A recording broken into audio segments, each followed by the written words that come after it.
என்னன்னு பார்க்கலாம். அதுக்கு ஒரு பாத்திரம் வச்சு பாத்திரம் நல்லா சூடானதுக்கு அப்புறமா தேவையான அளவு எண்ணெய் சேர்த்துக்கிறேன்.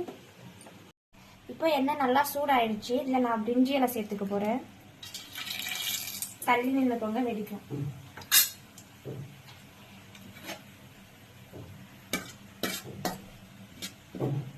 அதுக்கப்புறமா ஸ்லைஸா கட் பண்ணி வச்சிருக்க 2 பெரிய வெங்காயம் சேர்த்துக்க போறேன்.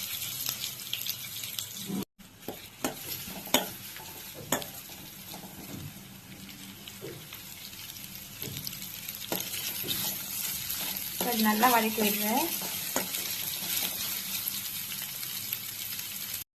நெக்ஸ்ட் நான் இந்த பேஸ்ட் வந்து நம்ம ஆல்ரெடி ஆனியன் போட்டு வதக்கியிருந்தோம் இல்லையா, அது நல்லா வதங்கிடுச்சு. அதுல வந்து இந்த நான் பேஸ்ட் சேர்த்துக்க போறேன்.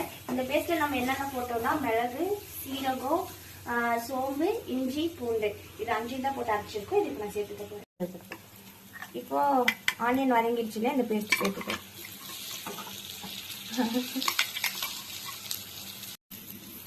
இப்போ இந்த ஆனியன் கூட நல்லா இதை மிக்ஸ் பண்ணி வதக்கி விட போறேன். ஒரு 3-4 நிமிஷம் வதக்கும். 3 to 4 minutes இது நல்லா வதங்கணும். எண்ணெய் தண்ணியிலேயே வரணும். எண்ணெய் அப்படியே அது சுற்றி தெளிஞ்சு வரணும். இப்போ நம்ம வெங்காயத்தில் அந்த பேஸ்ட் போட்டோம் இல்லையா, அது இப்போ நல்லா வதங்கிட்டு இருக்கு. ஸோ இந்த அளவுக்கு வதங்கினதுக்கு அப்புறமா இதில் நம்ம கொஞ்சம் மசாலாஸ் எல்லாம் சேர்த்துக்க போகிறோம். அது என்னென்ன மசாலான்னா 1 டீஸ்பூன் தொண்டை கட்டிக்கிச்சு, 1 டீஸ்பூன் மிளகாத்தூள், 1 டீஸ்பூன் மல்லித்தூள், 1/4 டீஸ்பூன் மஞ்சத்தூள், அண்ட் வந்து 1/2 டீஸ்பூன் கரம் மசாலா சேர்த்துக்கலாமா? இப்போ இந்த ஆனியன்ல இந்த மசாலாஸ் எல்லாம் சேர்த்துக்க போறேன். அடி பிடிக்காம கம்மியா அரைச்சி வச்சுக்கணும்.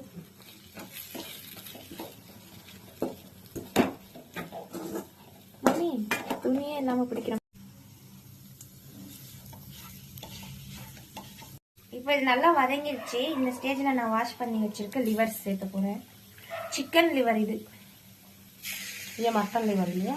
மட்டன் லிவர் நான் சாப்பிட மாட்டேன். இப்போ லிவர் சேர்த்துட்டு நான் இந்த மசாலா கூட இதை நல்லா அப்படியே மிக்ஸ் பண்ணி விட போகிறேன். கலக்கு தான். கலக்கு தான். ஆமாம், உப்பு போட்டியா? எப்போ வேணாலும் உப்பு போடலாம், நம்ம விருப்பம் தான். ஆனா நான் மறந்துட்டேன். இது கூட தக்காளி, கருவேப்பிலை அந்த மாதிரி எதுவும் இல்லையா? அதெல்லாம் நீங்க உங்களோட விருப்பம். கருவேப்பிலை இருந்துச்சுன்னா சேர்த்துக்கலாம். நம்ம போட்டோமா? நம்ம போடல. இது என்ன? அது பிரிஞ்சி இலை. கருவேப்பிலை இருந்துச்சுன்னா கருவேப்பிலை சேர்த்துக்கலாம். வெடிச்சிருச்சு லிவர். ஆமா, லிவர் செய்யும் போது நல்லா வெடிக்குது. சோ தள்ளி நின்று செய்யணும். அண்ட் வந்து இப்போ வந்து நம்ம இது கூட தக்காளி சேர்த்து போறோம். நீங்க வந்து லிவர் போட்டதுக்கு அப்புறம் தக்காளி போடலாம், தக்காளி போட்டதுக்கு அப்புறம் லிவர் போடலாம். அதெல்லாம் நம்மளோட விருப்பம் தான். சோ நான் செய்யற மாதிரியே நீங்க செய்யணும்ன்ற அவசியம் இல்லை. ஓகே. தென் இப்போ நெக்ஸ்ட் வந்து நான் டொமேட்டோ சேர்த்து போறேன். ஓகேவா? உப்பு மெயினா. உப்பு மறந்துட்டோன்னு சொன்னேன் இல்லையா நானு. இப்போ டொமேட்டோ போட்டோம்ல. ஆமா. சோ இப்போ வந்து நம்ம உப்பு சேர்த்துக்கலாம். எவ்வளவுன்னு தெரியல. ஒரு நிமிஷம். போடு. கம்மியா கூட போட்டுக்கோங்க. அதிகம் ஆயிடுச்சுன்னா ரொம்ப கஷ்டம் ஆயிடும். இதே அதிகம் மாதிரி தான் ஃபீல் ஆகுது. இது வதக்கணுமா? இது எவ்வளவு நேரம் வதக்கணும்? தெரியாத கொஸ்டின். அந்த தக்காளி வந்து தக்காளியில இருக்க ஜூஸ் எல்லாம் நல்லா அந்த லிவரோட சொல்லுவாங்க மிக்ஸ் ஆகிற வரையும் நம்ம வதக்கணும். பார்க்கவே கலர்ஃபுல்லா இருக்கு. இப்படி சாப்பிடலாமா? கொஞ்ச நேரம் ஆகட்டுமா? இது கொஞ்ச நேரம் அப்படியே தண்ணி எல்லாம் ஊத்தாம அதே ஆயில் எல்லாம் பிரிஞ்சு வரும். அது வரையும் நம்ம இது வதக்கணும். ஆயில் எங்க தனியா பிரிஞ்சு எங்க வரும்? இந்த லிவர் சுத்தி இந்த இடத்துல வரும். வெயிட் பண்ணலாம். டாடா பாய் பாய். இப்போ நம்ம லிவர் போட்டு அந்த மசாலா எல்லாம் போட்டு டொமேட்டோ சால்ட் எல்லாம் போட்டு வதங்கிட்டு இருக்கு. சோ அது வதங்கிட்டு அப்புறம் நம்ம என்னென்னலாம் போட்டோம்னு ஃபர்ஸ்ட்ல இருந்து நான் சொல்லிடுறேன். ஃபர்ஸ்ட் நான் பாத்திரம் வச்சுக்கிட்டேன். அதுக்கப்புறம் ஆயில் சேர்த்துக்கிட்டேன். அடுப்பு பத்த வைக்கலையா? அதாங்க ஸ்டவ் ஆன் பண்ணிக்கிட்டேன். பாத்திரம் எடுத்து ஸ்டவ் மேல வச்சேன். ஆயில் ஊத்திக்கிட்டேன். அதுக்கப்புறமா ஒரு பிரிஞ்சியல் வந்து சின்ன சின்னதா கட் பண்ணி போட்டோம். அப்புறம் வந்து ஸ்லைஸா கட் பண்ணி வச்சு 2 ஆனியன் வந்து சேர்த்துக்கிட்டோம். தென் வந்து நெக்ஸ்ட் என்ன போட்டோம்? என்ன கேக்குறேன்? அரைச்சி வச்சிருந்த பேஸ்ட் போட்டிருந்தோம். அதுல வந்துட்டு மிளகு, சோம்பு, சீரகம், இஞ்சி, பூண்டு இது 5மே பேஸ்ட் பண்ணி அதுல சேர்த்து நல்லா அதுல பச்சை ஸ்மெல் போற அளவுக்கு வதக்கிக்கிட்டோம். அது வந்து அது ஒரு பாதி வதங்கினதுக்கு அப்புறமாவே வந்து 1 டீஸ்பூன் மிளகாத்தூள், 1 டீஸ்பூன் தனியா பவுடர், அண்ட் வந்து 1/4 டீஸ்பூன் மஞ்சள் தூள், 1/2 டீஸ்பூன் கரம் மசாலா போட்டு நல்லா அதோட பச்சை ஸ்மெல் போற அளவுக்கு வதக்கிக்கிட்டோம்.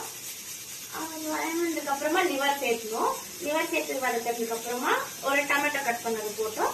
இந்த ஸ்டேஜ் வந்து நான் உப்பு சேர்த்துக்கிட்டேன். இதெல்லாம் மிக்ஸ் பண்ணி நல்லா ஆயில் தெரிஞ்சு வர அளவுக்கு குக் பண்றதுக்காக நான் வச்சிருக்கேன். டேஸ்டா இருக்குமா?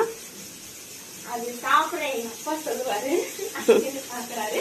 சோ வந்து அதே நம்ம வெயிட் பண்ண போறோம். அதுதான் எல்லாருக்கும் சொல்லிட்டு இதெல்லாம் தான் நான் போட்டிருக்கேன். நெக்ஸ்ட் பார்க்கலாம். இது வதங்கிட்டு இருக்க கேப்ல வந்து நான் இப்போ பாருங்க நல்லா லிவர்ல ஆயில் எல்லாம் பிரிஞ்சு வந்துருச்சு. ஸோ வீடியோவில் அவ்வளோ கிளியரா தெரியுதான்னு தெரியல. நான் நிஜமாவே சீரியஸா வருதுங்க உண்மையிலே. இதோ இப்ப தெரியுது. ஸோ வந்து இந்த அளவுக்கு நல்லா வதங்கினதுக்கு அப்புறமா நம்ம மசாலா அரைச்சோம்ல அந்த ஜார் எல்லாம் நல்லா வாஷ் பண்ணி, டொமேட்டோ கட் பண்ண அந்த பவுல் எல்லாம் நல்லா வாஷ் பண்ணி நம்ம தண்ணி எல்லாம் சேர்த்துக்க போறோம் வேஸ்ட் பண்ணாம. ஸோ இப்போ அந்த தண்ணியை நான் சேர்த்துக்க போறேன்.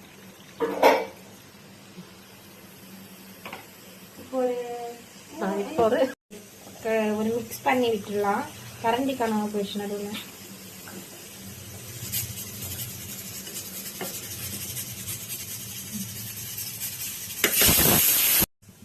ஸோ அகைன் வந்து கொஞ்சம் தண்ணி சேர்த்துக்கிறேன். எவ்வளோ தண்ணி சேர்த்தணும்? தண்ணி வந்து குழம்பு எந்த அளவுக்கு தேவையோ அந்த அளவுக்கு தண்ணி சேர்த்துக்கலாம். சரி. இது ஆக்சுவலி இதெல்லாம் வேகிறதுக்கு வந்து இதுல பாதி தண்ணி அது அது வேகிறதுக்கே சரியா போயிடும். கொஞ்சமா அதுல மீதி வர பேலன்ஸ் வாட்டர் தான் நம்ம கிரேவியா யூஸ் பண்ண போறோம். அவ்வளவுதான். நான் தண்ணி சேர்த்துக்கிட்டே தெரியலையே, அது அவங்களதான் கேட்கணும். ஓகே. சூப்பரா இப்ப நம்மளோட லிவர் கிரேவி ரெடி ஆயிடுச்சு. எவ்வளவு அழகா எண்ணெய் தெரிஞ்சு வந்திருக்கு. செம்மையா இங்கே ஸ்மெல் வருது, பசியாகுது. ஸோ இப்போ ஃபைனலாக வந்து நம்ம இதில் கொஞ்சமாக என்னது கொத்தமல்லியும் கருவேப்பிலையும் சேர்த்துக்க போகிறோம். ஸோ இப்போ இதில் கொத்தமல்லி கருவேப்பிலை சேர்த்துக்க போகிறோம்.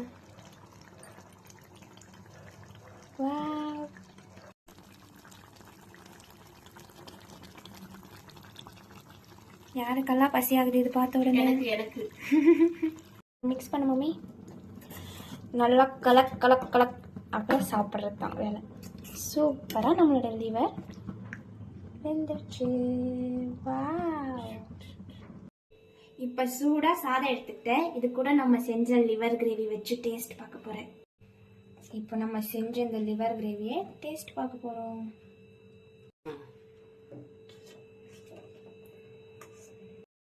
இப்போ நம்ம செஞ்ச லிவர் கிரேவி டேஸ்ட் பண்ணிடுவோமா? ஃபர்ஸ்ட் அதுக்கு நல்லா சுட சுட இருக்கு. உப்பு நான் அதிகம் வச்சு சொன்னேன், பர்ஃபெக்டா இருக்கு.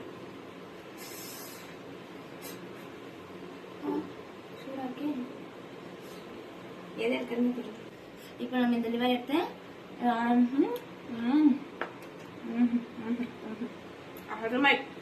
நல்லா இருக்கா? பயமா எனக்கு சிக்கன்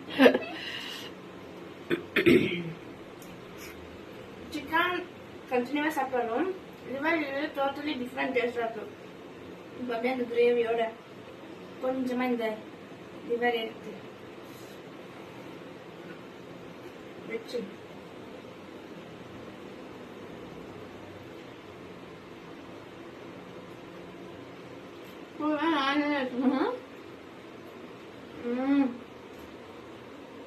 உண்மையாவே ரொம்ப சூப்பரா இருக்கும். ஆமா, சாப்பிடு சாப்பிடு சாப்பிடு சாப்பிடு. எனக்கு இந்த நைஸ் லிவர் விட இதுதான் ரொம்ப பிடிக்கும். கல்லீரல். அது என்ன சொல்லுவாங்க? கல்லீரல். கல்லீரல். கல்லுக்கும் ஒரு மாதிரி கச்சு கச்சு. சரி, நாங்களும் போய் சாப்பிட்டுமா?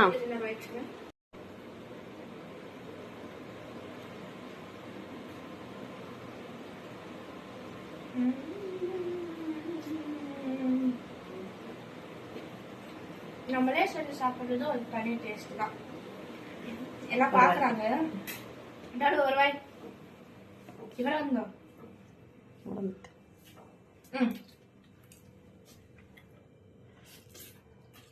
How is it? Super. Super. யார் வாயில இருந்து என்ன சொல்லுவாங்க, பாராட்டுவாங்கன்னு நினைச்சோம். அவங்களே சொல்லும் போது இன்னும் இந்த சாப்பாடோட டேஸ்ட் இன்னும் அதிகப்படுது. ஸோ வந்து எனக்கே ஆச்சரியமா இருக்கு, நான் இவ்வளவு டேஸ்டா செஞ்சுட்டேன் நானு. ஸோ உங்களுக்கு இதே மாதிரி வீட்டுல செஞ்சு பாருங்க. பிடிச்சிருந்துச்சுன்னா நம்ம சேனலை லைக் பண்ணுங்க, ஷேர் பண்ணுங்க, கமெண்ட் பண்ணுங்க, மறக்காம சப்ஸ்கிரைப் பண்ணுங்க. தேங்க்யூ கைஸ், பாய்.